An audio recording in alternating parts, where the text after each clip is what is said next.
এখন আবার কেডাই ফোন দিল? হ্যালো, আসসালামু আলাইকুম। ওয়ালাইকুম আসসালাম। আপনি কি রাকিবের আব্বু?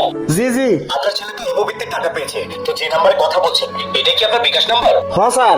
আচ্ছা ঠিক আছে, কিছুক্ষণের মধ্যে আপনার ছেলের উপবর্তী টাকাটা এই বিকাশ নাম্বার পাঠিয়ে দিচ্ছি। আচ্ছা স্যার, আসসালামু আলাইকুম। যাক, ওই সময় টাকাটা ভাই ভালোই হয়েছে। যাই রাকিবের মায়ের খবরটা দিই।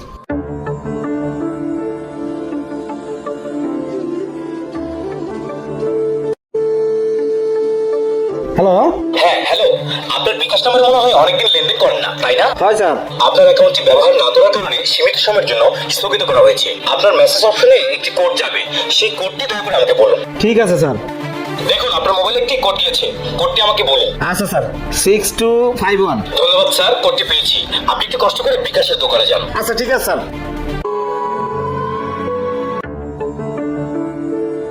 এতগুলো টাইম আমি তোরা খেলাম, এইটা আমি কেমনে দেবো, কেমনে পরিশোধ করবো?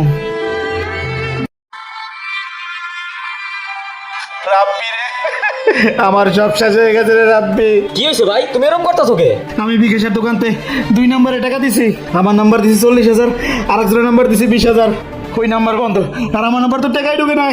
তোমার অ্যাকাউন্টে টাকা ঢুকাইলে সেই টাকা যাইবো কই? আর তোমার কি দরকার আছে তোমার অ্যাকাউন্টে 40,000 টাকা ঢুকানোর আর 20,000 টাকা দিছো? স্কুল কমিটি তো ফোন দিছিল, রাকিবের মৃত্যুর কথা কইয়া আমার তো টিয়া চাইছিল। আমার যেমনে যেমনে কইছি আমি অমনি করছি, আর একজনের নাম্বারও টিয়া পাঠাইছি। এখন ওই নাম্বারও বন্ধ।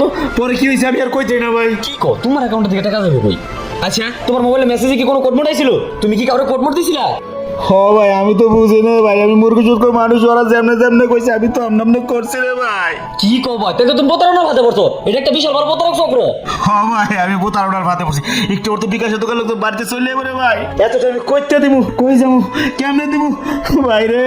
কি রে রহিম ভাই, 2-3 ঘন্টা হয়ে গেল টাকা নিয়ে আওয়ার কথা, এখনো আহে না। আসসালামু আলাইকুম ভাই।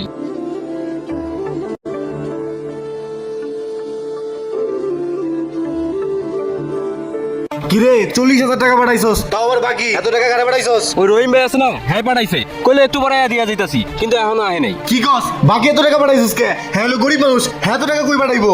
দাঁড়া, হ্যাঁ একটা ফোন দিয়ে দেখি। হ্যাঁ নাম্বার তো বন্ধ।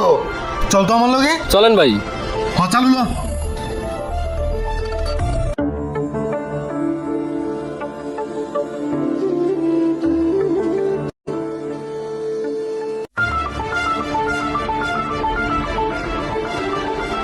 ভাই রহিম, বিকাশে যে টাকা পাঠাইলা আমার টাকাগুলো দাও, আমার আবার এজে নাইবো, এগো টাকা পাঠাই দিব। ভাই আমার কাছে এই মুহূর্তে এতগুলো টাকা নাই ভাই। ভাই আমি ধরা খাইছি ভাই।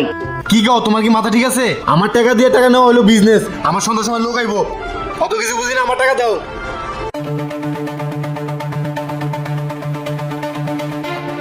আসসালামু আলাইকুম ভাই। ওয়ালাইকুম আসসালাম। কি হয়েছে তোমাদের, সবাই ধরে এক জায়গায় আছো? বসো। কি হয়েছে বলো তো দেখে শুনি। এখন শোনো জীবন, প্রথম ভুল হচ্ছে তোমার কর্মচারী। সে 20,000 টাকা পাঠানোর পরে সে টাকা না নিয়ে আবার 20,000 টাকা পাঠাইছে, এটা হচ্ছে তার প্রথম ভুল। আরে রহিম ভাই হলো আমার এলাকার পরিচিত ভাই ব্রাদার, এলেই তো আমার কর্মচারী টাকা পাঠাইছে, নইলে টাকা পাঠাইতো? স্টুপিড কোথাকার, ব্যবসা থেকে কোনো ভাই ব্রাদার আছে? রহিম ভাই যে ভুল করছে এখন তার টাকাটা মাফ করে দাও। শোনো, ভুল করছে ভুল স্বীকার করবা। ব্যবসা জায়গায় ব্যবসা, সে শহর হোক আর গ্রাম হোক, ব্যবসা জায়গায় কোনো খাতির নাই। আর তোমার কর্মচারী ভুলের কারণে রহিম ভাই এতগুলো টাকা খরচা গেল, না হলে 20,000 টাকার উপর দিয়ে চলে যাইতো। আর রহিম ভাই গরিব মানুষ, এত টাকা কোত্থেকে দিবে? আর শোনো, বিকেল অফিসে এসে আমার কাছে 20,000 টাকা নিয়ে যাও, আর বাকি টাকাটা যখন রহিম ভাই সামর্থ্য হবে তখন দিবে, ঠিক আছে? যাও। এই ধরনের প্রতারক চাকরি থেকে সবাই সাবধান থাকবেন। ভিডিওটি ভালো লাগলে একটি লাইক এবং একটি ফলো বাটনে চাপ দিয়ে রাখবেন। তো সবাই ভালো থাকবেন, আসসালামু আলাইকুম।